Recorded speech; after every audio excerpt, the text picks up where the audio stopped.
Bonjour à tous, je suis ravie de vous retrouver pour ce nouveau numéro du Samedi Politique. Cette semaine, nous allons faire un tour de l'actualité depuis le déficit des finances publiques au délire guerrier du président de la République. Mais avant toute chose, vous le savez, je compte sur vous pour le succès de cette émission. Alors pensez à la partager, pensez à m'écrire dans la rubrique commentaires juste en dessous de cette vidéo. Et puis surtout, pensez à cliquer sur le petit pouce en l'air, ça prend 1 seconde et ça améliore considérablement le référencement et donc l'audience. A tout de suite.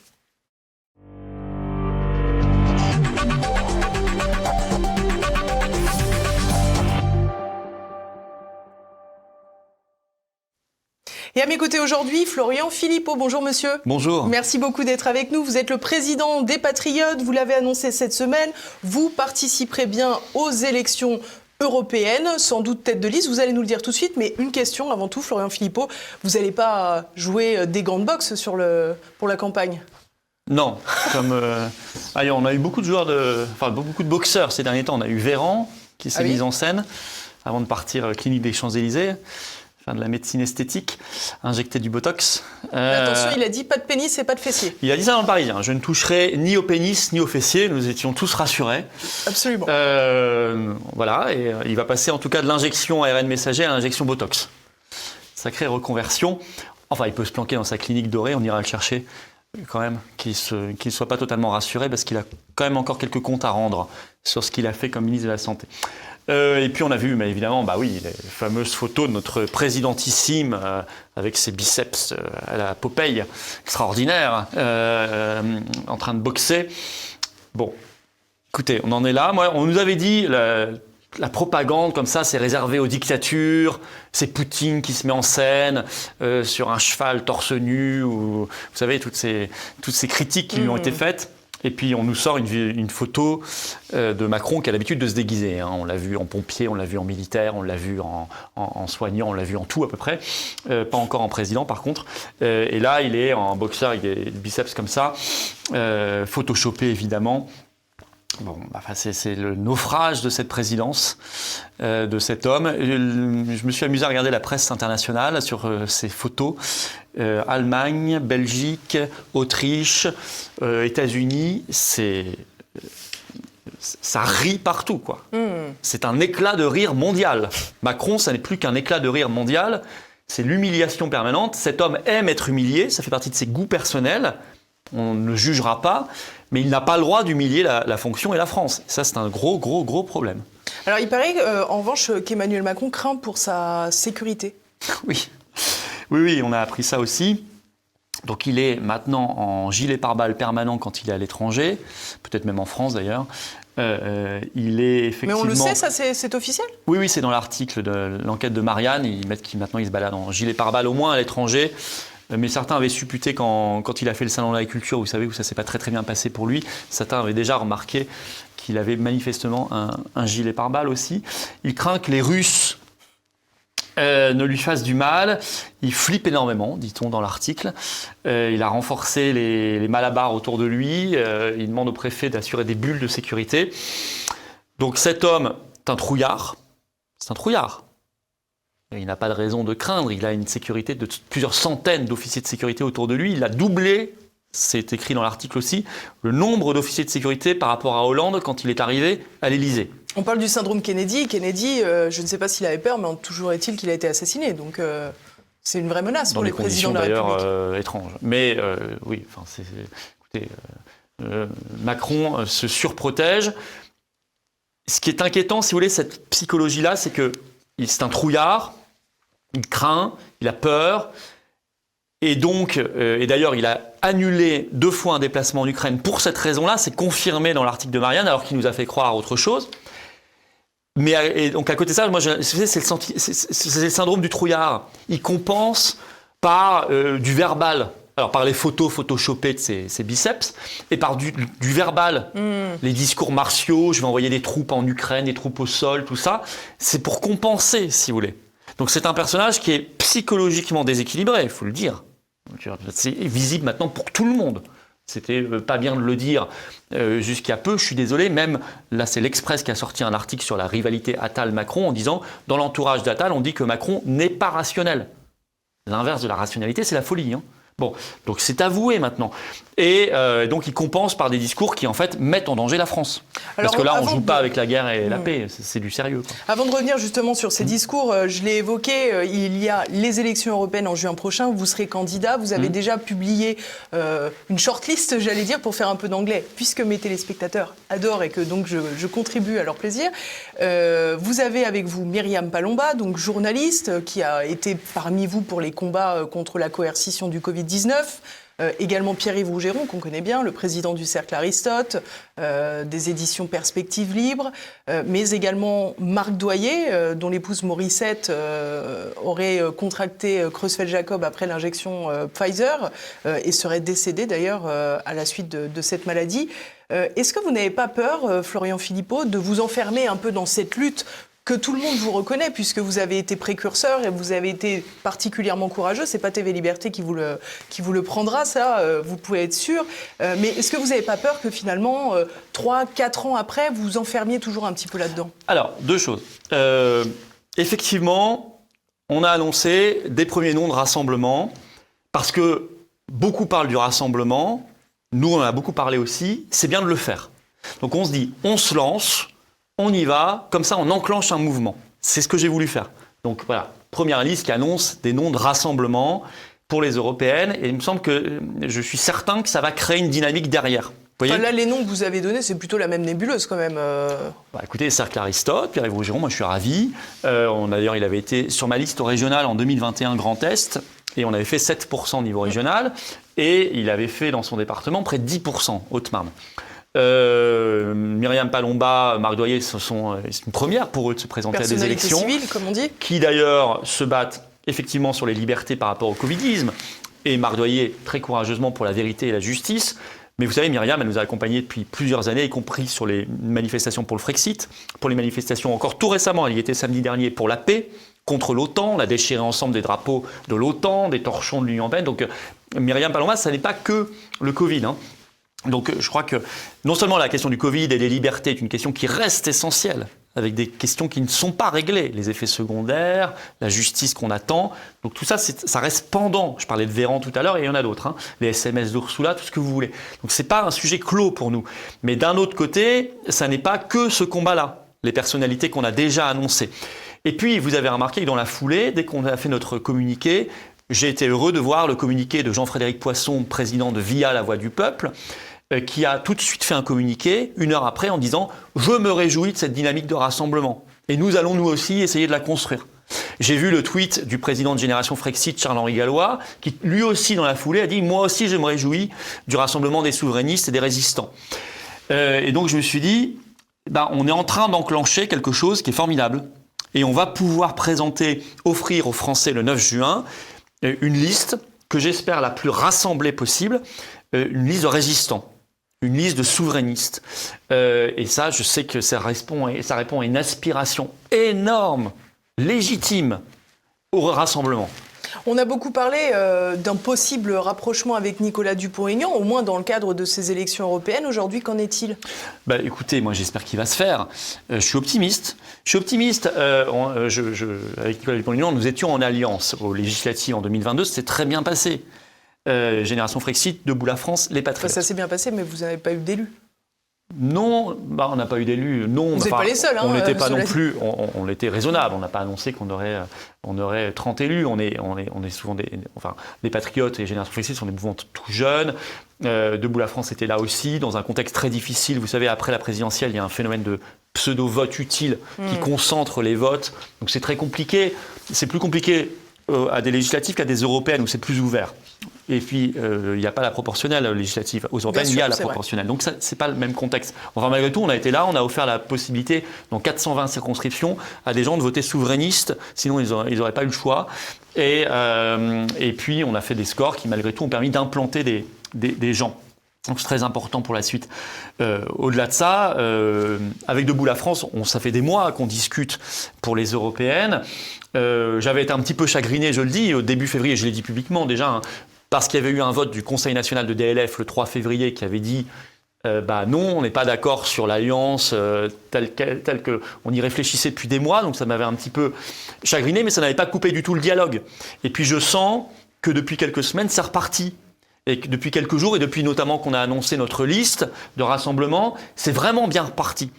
Et donc je me dis, si toutes ces nuances de souverainisme et de résistants arrivent à se coaliser, vous imaginez, Cercle Aristote, DLF, Génération Frexit, les Patriotes, via la Voix du Peuple, des personnalités de la résistance sur le Covid, sur la paix, arrivent à se coaliser ensemble, c'est extraordinaire. Bon, non, mais là, c'est toujours l'UPR de François Asselineau, mais on ne va pas refaire une tartine sur ce sujet. Je ne vais même pas rentrer là-dedans, parce que dès qu'on bouge, on se fait insulter avec lui. Donc, il ne veut pas l'alliance, on lui a proposé, c'est dommage, il ne veut pas. C'est son choix. Mais pour le reste, pour tous ceux qui veulent, voilà.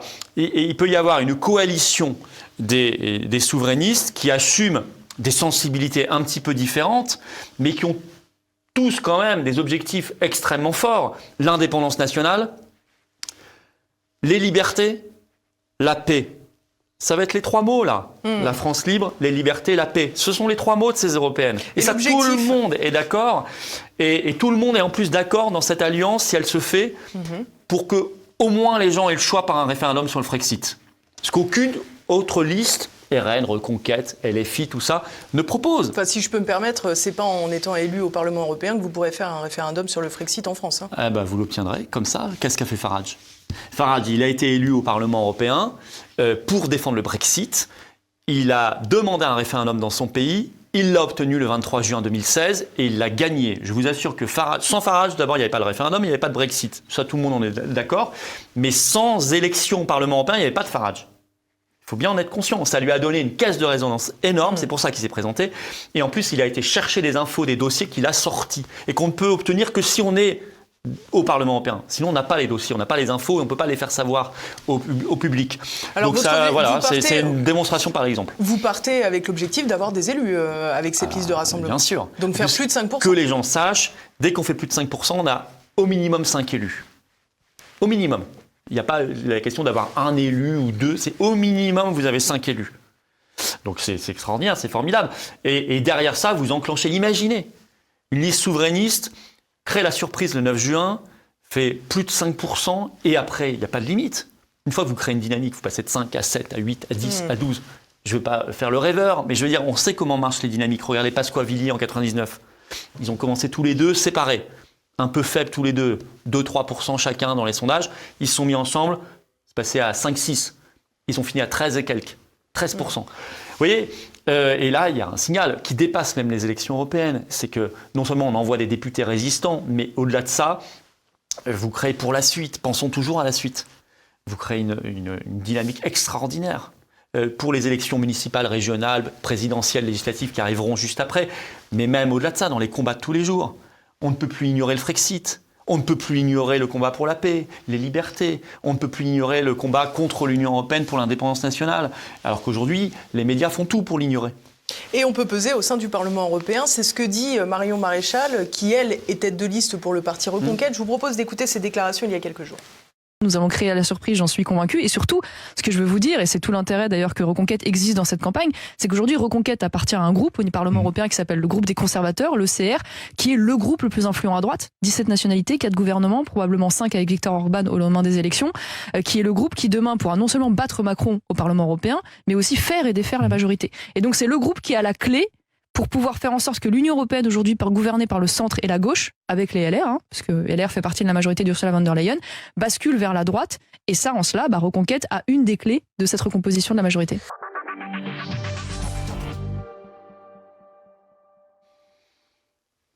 Alors, est-ce que vous aussi, Florian Philippot, vous croyez à une bascule possible du Parlement européen ? Non, mais là, tout est faux. Je suis désolé.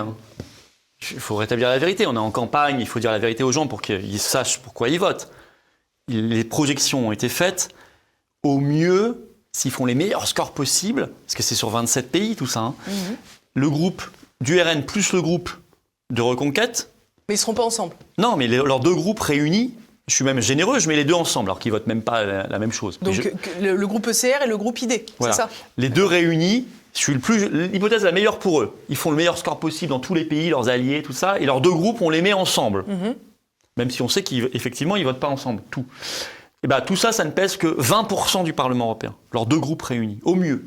Donc il reste 80%, PPE, Oui, mais, par socialistes, exemple, verts, etc. C'est ce que dit Marion Maréchal. Viktor Orban, il est fort probable qu'il rejoigne le CR et qu'il quitte donc de fait le PP. Non, mais je prends la meilleure hypothèse possible. Leurs deux groupes réunis, ça fait 20%, un eurodéputé sur 5. Donc déjà, c'est faux. Ensuite, ça supposerait qu'entre les deux groupes, ils votent la même chose, ce qui n'est pas vrai. Et même qu'à l'intérieur des groupes, ils votent bien, ce qui n'est pas vrai. Le dernier accord de libre-échange, je crois que c'était avec le Chili, la majorité du groupe auquel appartient le RN a voté pour l'accord. Oui, mais le RN. Le RN, non. Mais leur groupe a voté pour. Donc ça revient, le résultat au final, c'est qu'au Parlement européen, on a donc voté pour. C'est ça qui compte. Donc tout ça, c'est faux. Vous ne changerez pas la majorité soi-disant de l'Union européenne par cette élection européenne. Ça supposerait d'abord que l'Union européenne se résume au Parlement européen, ce qui n'est pas vrai. Le rôle prépondérant, c'est la Commission européenne, c'est la Cour de justice de l'Union européenne, c'est la Banque centrale européenne. Le Parlement européen, c'est pas l'essentiel. Et deux, même s'il y avait une majorité donc au Parlement européen, ça suffirait pas. Et deux, en plus c'est faux, ils seront très très loin de la majorité, ils le savent. Donc c'est juste un argument électoraliste qui est faux. Donc c'est pas bien. Si je vous suis bien, finalement, Florian Philippot, aller aux élections européennes, ça sert à faire un tissu national, ça sert à créer une dynamique, à faire un marchepied, mais ça ne sert pas à transformer l'Union européenne. Moi, je ne veux pas mentir aux gens. Je ne dis pas demain, si vous votez pour nous, vous aurez une majorité d'exiteurs, Frexiteurs, plus les autres pays. Au Parlement européen, ça n'est pas vrai, malheureusement. Ça ne sera pas le cas. Je ne dis pas aux gens de voter pour ça. Non, mais entre une majorité patriote et une majorité souverainiste mais dure, d'abord, il n'y aura pas de majorité souverainiste ou patriote. Si tant est qu'on considère que Reconquête et RN sont souverainistes, je leur dénie ce terme. Ce ne sont pas des partis souverainistes. Ce ne sont pas des partis souverainistes. Ils veulent rester dans ce système-là. Ce ne sont plus des partis souverainistes. D'ailleurs, Bardella a dit avant-hier, devant un parterre d'entrepreneurs, il a dit le débat aujourd'hui entre l'Europe fédérale et ceux qui veulent moins de fédéralisme. Donc il se met dans la catégorie de ceux qui veulent moins de fédéralisme. Vous appelez ça du souverainisme ? Ce sont des fédéralistes, voilà, avec un degré de fédéralisme.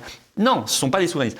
Et deux, la vraie solution pour se débarrasser des politiques de l'Union européenne, c'est de quitter l'Union européenne. Il n'y en a pas d'autre. Il n'y en a pas d'autres. Certains vous diront il faut le faire après un référendum. D'autres, comme les patriotes, diront il faut le faire tout de suite. D'autres diront on va tenter une négociation d'abord, style Cameron 2016. Et si ça ne fonctionne pas, on partira. Bon, à la fin, c'est qu'on part.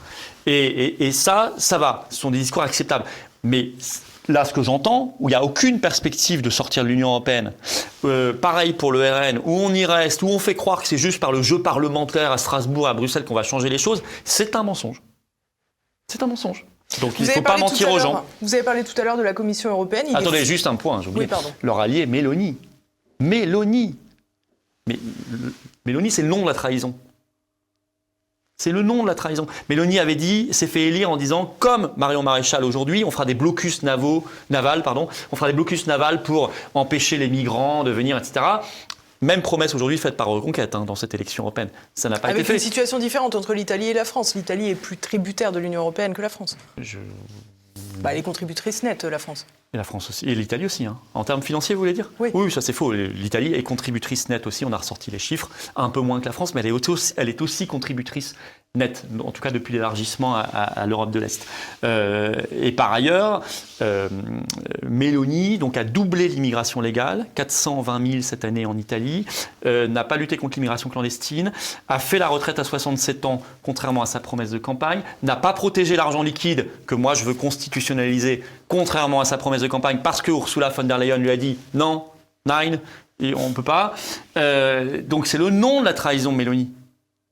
De toute façon, tous ces euro-réformistes, ça finit toujours en trahison. Tsipras, Kurz en Autriche, Meloni en Italie, avant ça Salvini déjà quand il était ministre, Wilders il vient d'abandonner, de jeter le gant aux Pays-Bas, ça finit toujours comme ça, toujours. Mais vous dites il abandonne, mais c'est des pressions. Au moins Farage, ça n'a pas fini en trahison, au moins Farage. Il a voulu exiter, partir, il est parti.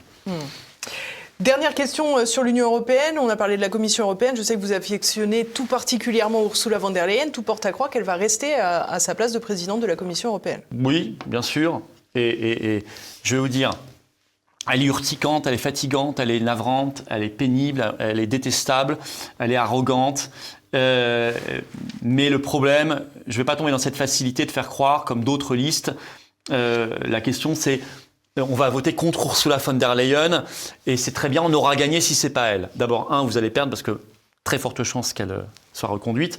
Et deux, même si elle était remplacée par Madame Bichtruck ou Monsieur Dupont, pas Dupont, je vais prendre un autre nom, puisqu'on venait de parler de Nicolas Dupont, rien à voir, avec Monsieur Bischmude, eh bien, ça ne changerait rien. Ce ne serait peut-être pas la même personnalité, mais ce sont les mêmes traités, les mêmes directives, la même jurisprudence de la Cour de justice, les mêmes règlements européens, la même politique agricole, de libre-échange, la même politique de censure des réseaux sociaux, la même politique ruineuse, la même politique de guerre, la même corruption, les mêmes conflits d'intérêts. Donc la question, c'est pas même Ursula von der Leyen ou pas. Je sais qu'on l'aime pas, je l'aime pas non plus, même si elle a quand même eu un mérite. Elle a personnifié l'horreur de l'Union européenne. Vous voyez, c'est intéressant ça. Plutôt que d'avoir un haut fonctionnaire grisouille, qu'on passe muraille, qu'on n'aurait pas vu, elle au moins on la voit. Ben, comme ça, les gens ils voient ce que c'est que l'Union européenne. C'est déjà pas mal. Alors on va poursuivre à présent cette émission, Florian Philippot, avec la question de la guerre en Ukraine, puisque Emmanuel Macron semble miser dessus comme un argument de campagne pour sa majorité aux européennes, avec ses gros muscles, on l'a dit tout à l'heure.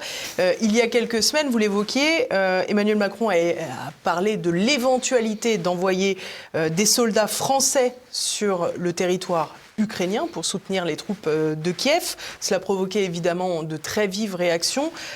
Plusieurs journalistes lui ont demandé de préciser ses propos. Parmi ceux-là, je vous propose de regarder cette séquence. Est-ce qu'on a bien compris? Est-ce que vous envisagez d'envoyer des troupes occidentales françaises en Ukraine? Bonsoir et bienvenue. Vous êtes assis devant moi. Est-ce que vous êtes debout? Non. Est-ce que vous excluez de vous lever à la fin de cette interview? Bien sûr, vous n'allez pas l'exclure. On n'est même sûr de le faire. Voilà. Alors, nous, on n'est pas sûr de le faire, mais en tout cas, on n'est pas dans cette situation-là aujourd'hui.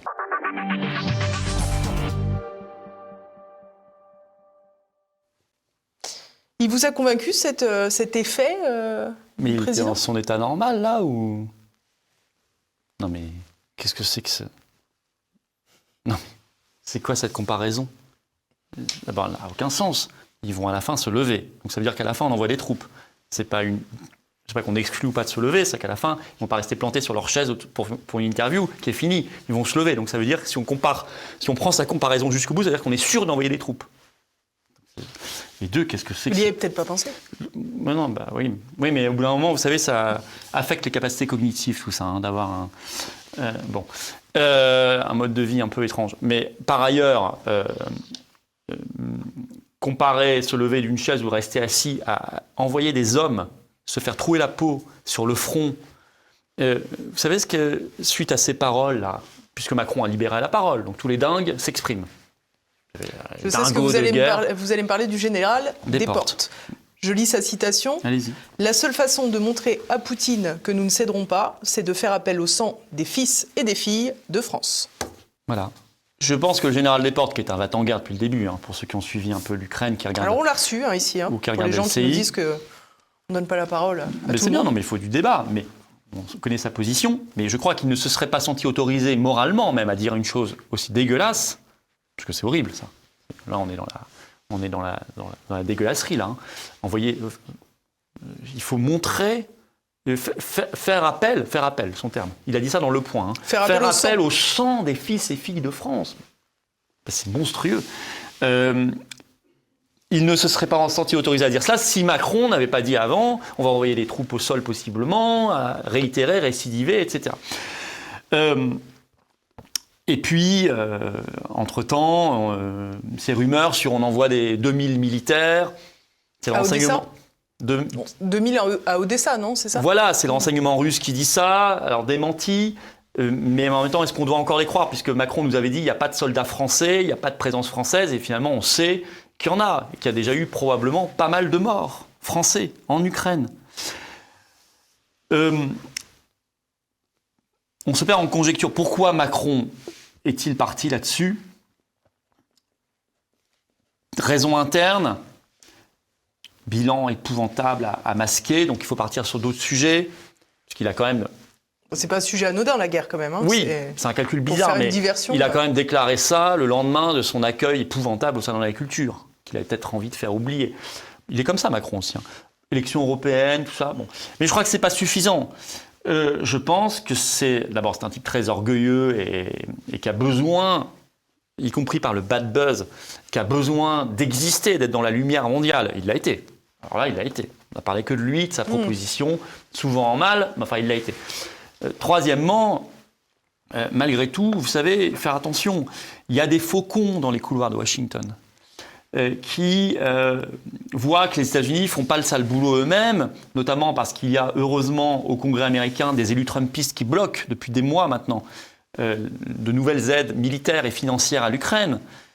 Alors ces faucons se disent qu'il faut qu'on trouve le pigeon de service pour aller faire le sale boulot. Donc on va aller le chercher le plus orgueilleux, on va le flatter, on va le manipuler, on va l'utiliser, on va utiliser ses faiblesses. Quelle est la faiblesse principale de Macron? C'est son narcissisme, sa personnalité, son tempérament. Donc on va aller chercher notre pigeon français et on va lui faire le sale boulot. Et lui sera flatté de jouer ce rôle-là, le chef du monde libre, ce qu'il doit imaginer être dans sa tête. Et il va sortir cette dinguerie, et puis on va lui faire il va jouer au Playmobil, il va se créer sa petite coalition. Alors il a envoyé ses journées aller en Estonie. Nos meilleurs amis maintenant, ce sont les Lettons, les Estoniens, et les Lituaniens et les Polonais.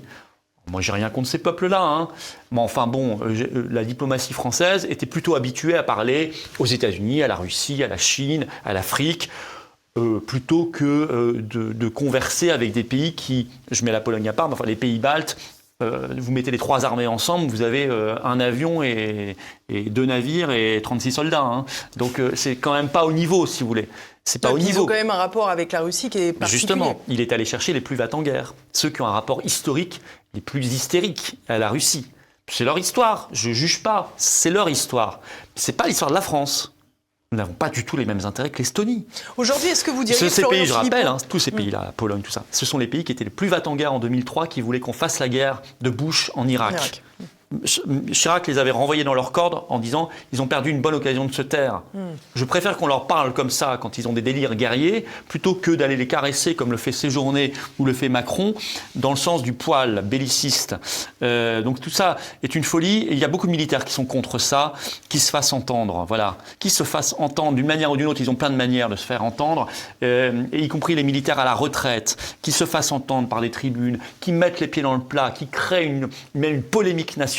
On en est là. Il vaut mieux avoir une énorme polémique nationale, qu'on ait le sentiment que des militaires quittent leur devoir de réserve, qu'on ait le sentiment que la grande muette l'ouvre alors qu'elle devrait rester muette. Je préfère ça, que ce soit même une crise institutionnelle, que ce soit gravissime, qu'on aille très loin dans la transgression de ce qu'on doit faire, plutôt que de prendre le risque d'envoyer effectivement des fils et des filles de France verser leur sang pour le Donbass, pour Zelensky, donc pour l'OTAN, pour l'Union européenne et pour BlackRock. Est-ce que quel est votre point de vue aujourd'hui? On entend des commentateurs qui expliquent que la Russie, à terme, peut menacer la France. Qu'est-ce que vous pensez de ces déclarations? Oui, je pense que quand on joue à la guerre, on n'est plus au Playmobil ou au Lego, où on avait des petits canons avec des faux boulets de canons minuscules en plastique. Ça, c'est les gamins qui jouent à ça. Mais Macron, peut-être qu'il en est resté là. Quand on joue à la guerre avec des pays qui sont des puissances nucléaires, nous le sommes nous-mêmes, mais la Russie l'est aussi. Elle est même la première puissance nucléaire du monde. Et qu'il y a d'autres acteurs, et que le monde, il est inflammable aujourd'hui. Et surtout que la Russie n'est pas seule au monde, très loin de là. Elle a tous les BRICS, la Chine derrière. Vous ne savez pas comment ça peut dégénérer. Vous ne savez pas qu'à un moment, il peut y avoir une escalade qui vous échappe. Donc même si Macron n'est que dans le cynisme, et qu'il ne croit pas un mot de ce qu'il dit, et qui n'a pas l'intention en réalité d'envoyer des soldats français, etc. Même si ça c'est le cas, et c'est pas forcément le cas, ça peut quand même lui échapper, et à un moment, nous on peut se prendre le pruneau sur la figure. Où il peut y avoir à un moment un missile qui arrivera dans un pays de l'OTAN, la Pologne, frontalier de l'Ukraine, et puis ce sera le prétexte. Et ensuite, que dira Macron, puisqu'il s'est engagé à envoyer des troupes? Il le fera. D'une manière ou d'une autre. Donc non, on ne peut pas jouer évidemment à ça. On peut pas. Je vous propose d'écouter à présent Piotr Tolstoï. Il est le vice-président de la Douma en Russie. Il a accordé un entretien à BFM. Je vous propose de regarder un très court extrait. Le président français lui refuse qu'on en arrive à cette situation et on s'en fout de son opinion. Vous vous foutez de ce que dit Emmanuel Macron. Exactement. Et quand il vous dit qu'il est prêt éventuellement à ne pas se fixer de limites. On s'en fout de ses limites. On s'en fout de Macron, de ce qu'il dit Macron. On s'en fout de limites de Macron et on va tuer... La France reste une puissance nucléaire. Vous l'avez en tête. Tout à fait, avec 200 missiles. On va tuer tous les soldats français qui vont venir au sol ukrainien. Tous.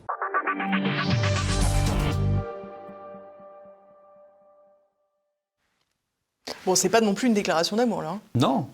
Alors, en même temps, on vient de leur dire on va vous envoyer des soldats, on leur met des sanctions depuis des années de manière très agressive, même avant 2022. On leur met des sanctions, toute la diplomatie française depuis des années est hystérique contre la Russie. Alors qu'on devrait être dans le dialogue, qu'on devrait être dans la coopération. Nous avons des intérêts économiques, énergétiques, bien évidemment, diplomatiques. Et tout ça, l'État profond américain le sait bien.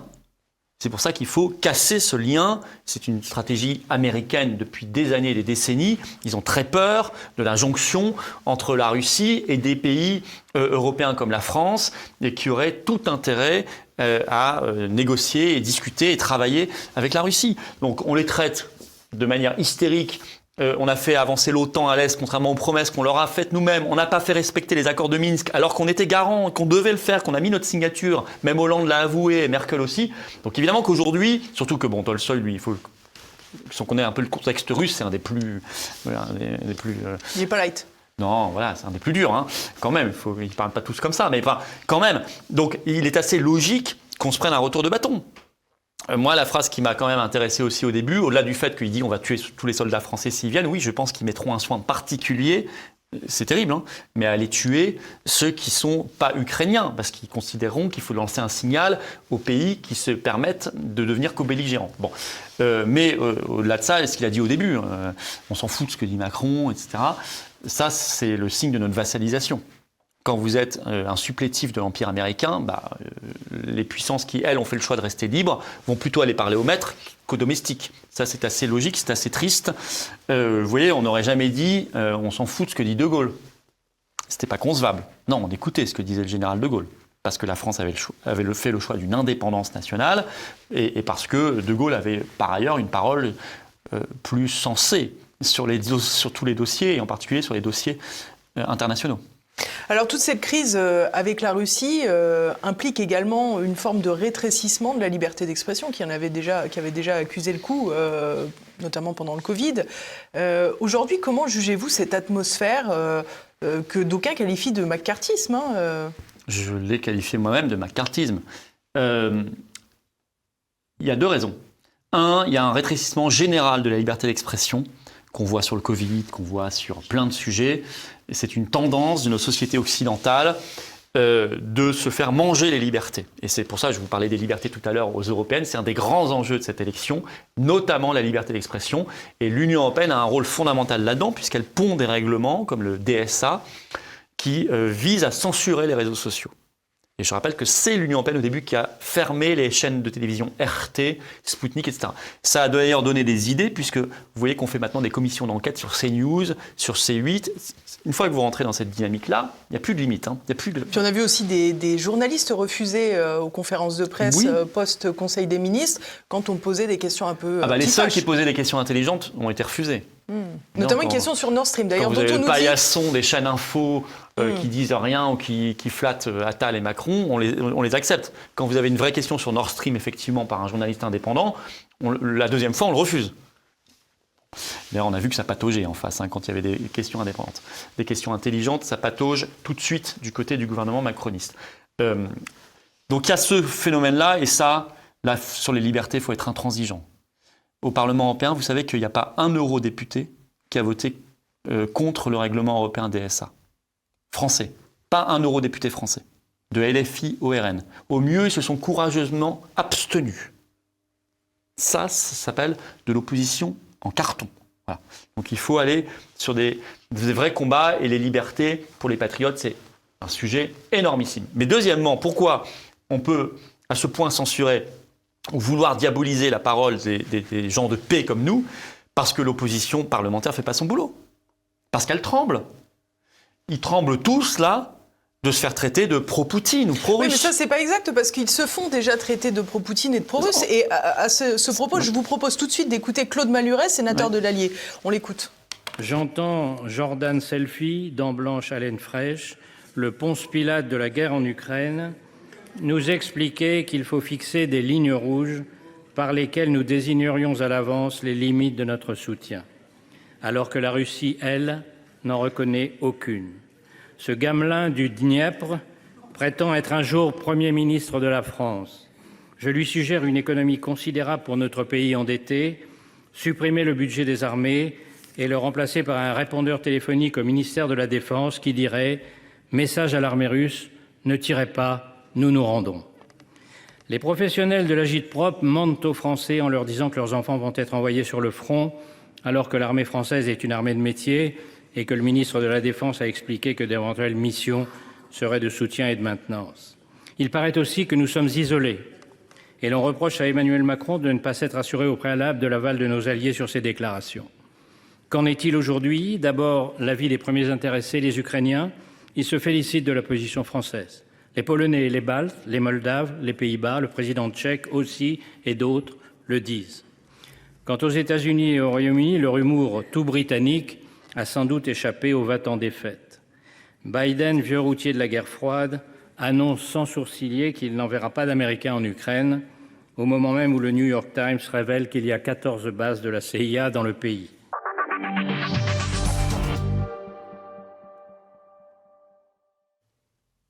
Alors, il y a quand même beaucoup de choses à dire avec cette prise de parole. Déjà, les termes qui sont employés, on a quand même affaire à un sénateur. Au Palais du Luxembourg, il s'exprime de façon absolument délirante à l'égard des adversaires politiques. Claude Malhuret, il était dans le même délire du temps du Covid. Souvenez-vous des discours qu'il faisait. Lui, il voulait la piqûre obligatoire, un chaud partisan du pass vaccinal. Il nous insultait. Mais lui, il est dans l'insulte, il adore. Là, il dénonce ceux qui ne sont pas des va-t-en-guerre, mais qu'il y aille lui-même. Qu'il envoie ses enfants, il doit peut-être en avoir, ou des petits-enfants, qu'ils y aillent. Moi, ça ne me dérange pas. Toute la fine compagnie, là, qui veut aller, la 7e, j'allais dire, mais la 7e, au moins, était sympathique. Mais le sergent Hollande, le caporal-chef Valls, il serait quoi, lui? Colonel Malhuret, le général Tenzer, parce que c'est le plus, c'est le plus va-t-en-guerre, lui, donc on va lui donner le rôle de chef. Et puis tous les soldats, là, les Bidas, BHL, Enthoven, mais qu'ils y aillent tous, qu'ils y aillent. Ils passent leur vie depuis soit les velours rouges du Sénat, soit les plateaux de télévision, à dire il faut y aller, il faut faire la guerre, il n'y a pas de ligne rouge, il n'y a pas de limite, il faut faire couler le sang des fils et filles de France, mais qu'ils fassent couler leur sang et celui de leurs enfants. Ça sera un peu plus conséquent que ces espèces de discours de fous furieux qu'on vient d'entendre. Deuxièmement, je reviens à notre opposition, qui craint tout, qui tremble comme une feuille, qui n'ose pas voter contre l'accord militaire avec l'Ukraine. Je pense au RN, qui s'est abstenu à l'Assemblée nationale l'autre jour. Au lieu de voter contre, il fallait évidemment voter contre. Avec ce calcul qui se lève quand Zelensky rentre au Parlement européen, un standing ovation, qui n'ose plus dire qu'il faut quitter l'OTAN, et plus rien. Mauvais calcul en plus, puisqu'à la fin, ils se feront toujours quand même traiter de pro-Poutine et de pro-russe. Donc calcul stupide. Voilà. Moi j'assume. J'assume que je suis un Français libre. Je suis ni soumis à la Russie, ni soumis aux États-Unis. Je défends l'intérêt de la France et la paix du monde. Et pour cela, il faut dialoguer avec la Russie. Il faut arrêter les sanctions. Il faut arrêter d'envoyer des armes et des milliards d'euros là-bas. Il faut arrêter de menacer. Et il faut négocier tout de suite, immédiatement. Et je n'ai pas changé d'opinion. Je me suis pas fait mon opinion depuis 3 semaines. Je dis la même chose depuis le 22 février 2022. J'ai même sorti un essai à ce moment-là. Petit essai, Manifeste pour la paix et la liberté, où j'annonçais dedans, je demande à tout le monde de le lire s'ils veulent, je l'ai écrit un soir de fin février 2022, j'annonce dedans que Macron va devenir dingue et qu'il va nous entraîner dans la guerre. Bon, voilà. Donc, opposition là, arrêtez d'être des lavettes, arrêtez d'être des mauviettes, arrêtez d'être des serpillères. Soyez un peu courageux, soyez à la hauteur de l'époque, du temps et des enjeux. Si ça vous est capable, si vous en êtes capable, si vous en êtes digne peut-être. Je ne sais pas s'ils le sont. J'ai l'impression que non, parce qu'ils sont dans un état de soumission, de lâcheté qui est rarement vu. Vous avez beaucoup de pays où vous avez quand même des parlementaires d'opposition qui sont sacrément plus courageux que ce que nous avons, nous, à l'Assemblée nationale et au Sénat. Petite parenthèse sur la fin de l'intervention de Claude Malhuret qui évoque le double jeu de Joe Biden en disant qu'il n'enverra pas de soldats mais qu'il a 800 bases en Ukraine, 800 bases dans le monde, pardon, mais des bases en Ukraine, autant pour moi. C'est fabuleux ça, parce que finalement c'est l'aveu que la Russie n'est pas complètement paranoïaque. Ah oui, bien sûr, oui, bien sûr. Oui, c'est un aveu. Ils s'en rendent même pas compte, en fait. Non, quand ils se rendent pas compte.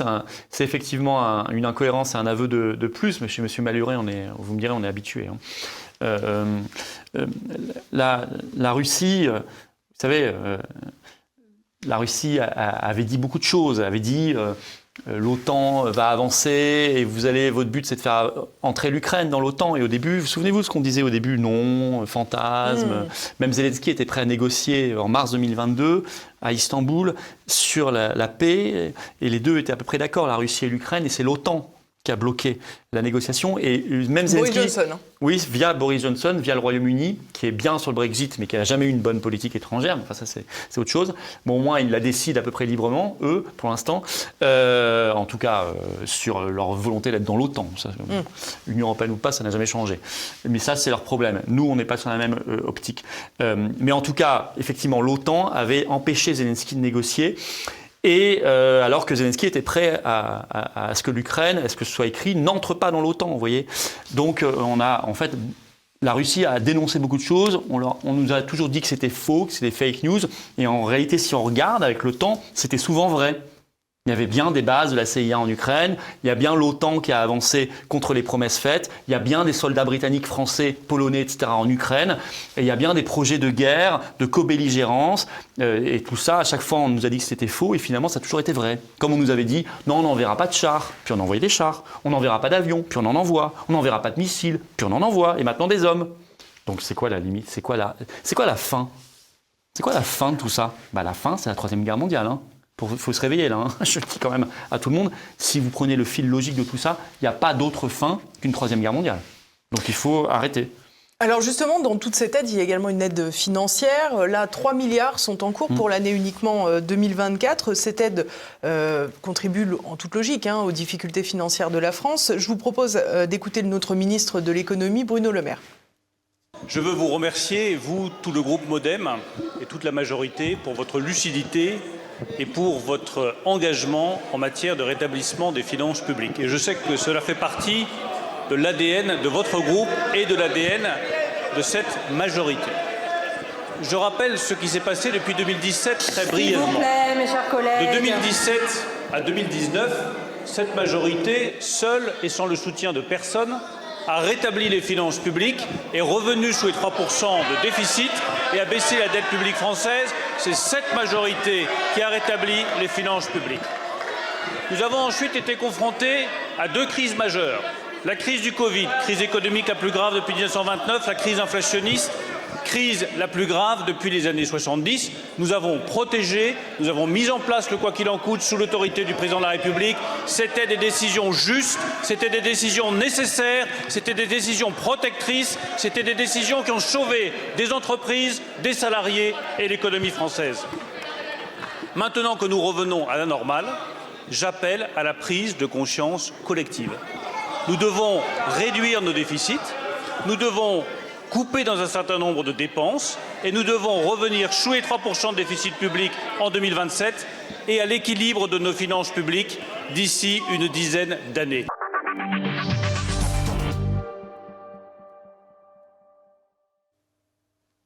Alors, il y a quelques jours, Bruno Le Maire consentait à dire que le déficit public allait s'élever à 4,9, sous la barre des 5. Finalement, tout porte à croire que les comptes qui seront révélés mardi par Bercy feront état plutôt de 5,6. C'est le plus mauvais élève de la zone euro. En même temps, Bruno Le Maire, dont on apprend là par son intervention qu'il paraît qu'il avait rétabli les finances publiques entre 2017 et 2019, personne n'était au courant. Bruno Le Maire a mis 300 milliards dans le Covid. 300 milliards. Il fallait indemniser les fermetures, les couvre-feux, les confinements, toutes ces bêtises et ces horreurs qui n'ont servi à rien si ce n'est aggraver la situation. Acheter plein de doses de vaccins, là. Et ça a coûté on a aggravé comme jamais à ce moment-là la dette française, hein. Donc les déficits aussi. Bruno Le Maire nous dit, on vient de décider de faire un nouveau chèque à l'Ukraine, en plus de tous les autres. Tout ça, ça coûte. Chaque année, je prends l'an dernier, la France, l'an dernier, a versé 28 milliards au budget de l'Union européenne. Elle en a récupéré 13. Ce sont les documents parlementaires, il faut les lire, hein. 28 surtout, on a récupéré 13, dont les 9 pour la PAC. 28 moins 13, ça fait 15. On perd 15 milliards par an pour aller les donner à des pays qui vont nous faire ensuite une concurrence déloyale, par ailleurs. Donc, s'il veut des sources d'économie, il fallait nous écouter. Parce que moi, je lui avais dit à l'époque, Covid, tout ça, arrêtez de gaspiller l'argent, de jeter l'argent par les fenêtres, arrêtez l'Ukraine, arrêtez l'Union européenne, et déjà, vous allez faire des sources d'économie profitables au pays et considérables pour les finances publiques. Alors, quel est le projet derrière tout ça maintenant ? Nous faire passer à la moulinette grecque. Là, ça va être la cure d'austérité que réclame l'Union européenne, qu'exige l'Union européenne. Je rappelle que nous sommes dans un nouveau pacte budgétaire européen depuis le 1er janvier, que nous avons cédé à l'Allemagne, qui nous impose un truc délirant. L'Allemagne qui ne va pas très bien non plus, d'ailleurs. Non, l'Allemagne qui va mal. Mais l'Allemagne part de moins loin en termes des déficits, etc. Donc, et puis à conserver un peu plus sa base industrielle. Donc là, qu'est-ce qu'ils vont nous faire ? On nous parle des APL, pour l'instant à moitié démenti. On nous parle, ça c'est pas démenti, des affections longue durée, cancer, diabète, qui ne seront plus prises en charge à 100%. Ça c'est une vraie saloperie ici. Vous voyez ? Donc ça, votre cancer ne sera plus pris en charge à 100% parce qu'il faut nourrir la guerre en Ukraine, qu'il faut nourrir le salaire d'Ursula von der Leyen, qu'il faut nourrir Pfizer et McKinsey et qu'il faut continuer de payer la dette du Covid. Allez expliquer ça aux gens, parce que c'est la stricte réalité. On va privatiser tout ce qu'on peut privatiser, comme d'habitude. On va aller peut-être un jour chercher dans l'épargne des Français, parce que c'est des trucs qui semblent leur trousser dans la tête. Pour le moment, c'est plutôt le gel des avoirs russes qui va être utilisé. Il y a le gel des avoirs russes, qui est un acte illégal, qui est un acte de voyoucratie, qui est très dangereux pour la suite, parce que plein de pays se diront on ne va plus investir en France ou dans les pays européens, puisqu'un jour, ils vont nous piquer notre fric. Donc c'est un acte en plus idiot du point de vue de l'investissement international dans votre pays et de la capacité à attirer des richesses. Voilà ce qu'on va faire. On va geler les retraites, ça aussi a été dit. On va, tout ce qu'ils peuvent imaginer. Et puis un jour, évidemment, contrairement aux promesses, ils vont augmenter les impôts à nouveau. Ils vont créer des taxes un peu partout. Tous les taxes pétrole, ils vont les basculer, puisqu'on nous dit qu'il faut arrêter le moteur thermique. C'est aussi un combat qu'on mènera, ça. On va les basculer sur l'électricité, puisque l'État ne va pas se... Déjà, il n'y a pas besoin. L'électricité, c'est déjà une belle prouesse. C'est déjà très taxé, mais en plus, si vous voulez, pour votre voiture, etc., puisqu'ils ne vont pas se défaire de dizaines de milliards d'euros que leur apportent aujourd'hui les taxes sur le gazole, l'essence, etc. Donc, et à la fin, vous savez, vous faites ça, vous vendez tout, vous bradez tout, vous faites des purges épouvantables, et à la fin, vous avez quand même la même dette. Ça n'a servi à rien, tout ça. Ça ne sert jamais à rien. Parce que c'est un puits sans fond, si vous voulez. Donc, la réalité, c'est on arrête les vraies dépenses massives, nuisibles au pays. Là, il y a des sources d'économie gigantesques à faire. Alors, lesquelles ? Je vous ai cité. L'Union européenne ? L'Union européenne, considérable, 15 milliards par an. Ça, c'est que le coût direct. L'Ukraine, la guerre, etc., notre participation à l'OTAN, parce que je pense qu'il faut aussi quitter l'OTAN, coût considérable également. Nous avons tout l'héritage du Covid, etc., il fallait arrêter tout ça. Nous avons des dépenses aujourd'hui qui sont faites, par exemple, le pacte migratoire européen va nous obliger à accueillir des migrants, à les répartir, ce qui coûte cher. Sinon, on paye 20 000 euros d'amende à l'Union européenne par migrant refusé. Ce qui coûte cher dans tous les cas. Vous êtes perdant dans tous les cas. Et puis, au-delà de ça, il faut, et c'est ça fondamentalement qu'il faut faire, il faut recréer des richesses en France. Nous avons une base industrielle qui s'est évaporée, une des plus faibles aujourd'hui au monde. On a une industrie française qui est devenue l'ombre d'elle-même. Donc ça suppose patriotisme économique, patriotisme industriel, patriotisme agricole. On parle beaucoup de nos agriculteurs. J'espère qu'ils vont reprendre la révolte puissance 1000, ce qui suppose de les aider, d'aider les PME françaises, de leur donner une priorité à tous là, dans les marchés publics. Et tout ça, c'est interdit, je le rappelle, par les règles de l'Union européenne. Ça suppose aussi le Frexit. Et puis avoir une monnaie nationale adaptée à l'économie française pour relancer la machine France. L'euro ne l'est absolument pas, on le sait. L'euro est le premier facteur de désindustrialisation de la France depuis 20 ans. C'est un gros marque. C'est pas du tout une monnaie adaptée à la France. C'est un gros marque qui bientôt va plus être adapté non plus à l'Allemagne. Non, alors là, ça a permis à l'Allemagne de nous pomper notre industrie. Pareil d'ailleurs pour l'industrie italienne.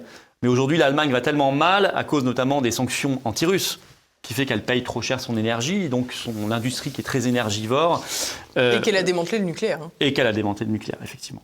Donc voilà, donc il y a les deux choses à faire. Nous ne sommes pas obligés de passer la France à la cure d'austérité grecque, qui est un désastre social, humanitaire, politique, et qui en plus ne sert à rien, si ce n'est à engraisser le piège de la dette. Les institutions financières, les grandes banques qui se cachent derrière la dette, parce que c'est ça en fait, c'est mettre en esclavage des peuples pour aller nourrir le monstre financier. C'est ça concrètement la dette, c'est pas autre chose. Nous ne sommes pas du tout obligés de faire ça et nous ne devons pas faire ça. Nous devons arrêter en revanche de nourrir tous les parasites qui coûtent des fortunes, ces politiques parasitaires que j'ai citées, et nous devons recréer des richesses en France. Alors, toute dernière question, Florian Philippot, pour clore cette émission.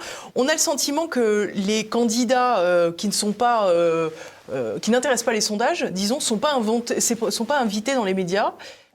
Comment vous espérez faire campagne alors que pour le moment, j'ai le sentiment que vous avez été invité dans aucun débat des élections européennes?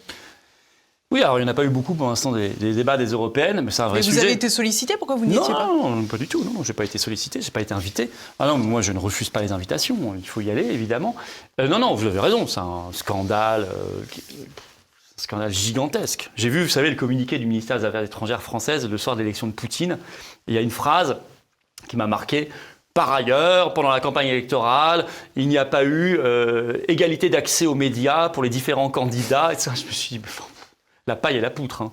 Je veux dire, c'est incroyable, quoi, d'oser faire la leçon dans un pays qui ne respecte en rien l'égalité d'accès aux antennes et aux médias entre les candidats. Alors, heureusement, il y a les réseaux sociaux qui sont très puissants et j'invite tout le monde à les suivre. Heureusement, vous, les médias indépendants, vous faites le boulot.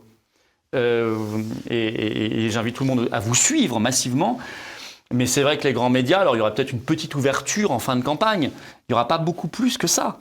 Je le dis aux gens. Hein. Malheureusement, hein. Moi je serais pour révolutionner tout ça. Hein. Moi je suis pour complètement bazarder l'Arcom, remplacer ça par un groupe de citoyens tirés au sort, téléspectateurs, qui auront un seul critère à faire respecter. On arrête avec toutes les histoires de wokisme, de genre, de je sais pas quoi. Un seul critère à faire respecter, le pluralisme idéologique à l'antenne. Point barre. Et ce seront des téléspectateurs, pas des gens qui veulent faire carrière, des copains, des coquins et des machins. Voilà. Donc, il y a plein de choses à faire. Bon, enfin bon, on n'est pas en démocratie, ça vous étonne pas. Donc allez-y, allez sur les réseaux sociaux, aidez-nous, allez sur les médias indépendants, qu'ils vous aident, et intéressez-vous à la campagne, venez aux manifestations. Les patriotes, nous, on aime beaucoup être dans la rue avec les gens, venez écouter ce qu'on dit, intéressez-vous. Voilà, c'est tout. Et je sais que la situation ne va pas s'améliorer d'ici le mois de juin, hein, on le sait très bien, donc c'est comme ça. Merci beaucoup Florian Philippot, merci à tous de nous avoir suivis. N'oubliez pas, si vous ne l'avez pas déjà fait, qu'il faut partager cette émission pour qu'un maximum de personnes le voient et donc contrebalance le fait que les médias censurent une partie des candidats. N'oubliez pas non plus que vous pouvez cliquer sur le pouce en l'air pour réussir justement à propulser cette vidéo.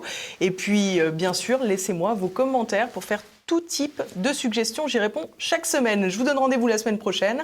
En attendant, portez-vous bien, à bientôt.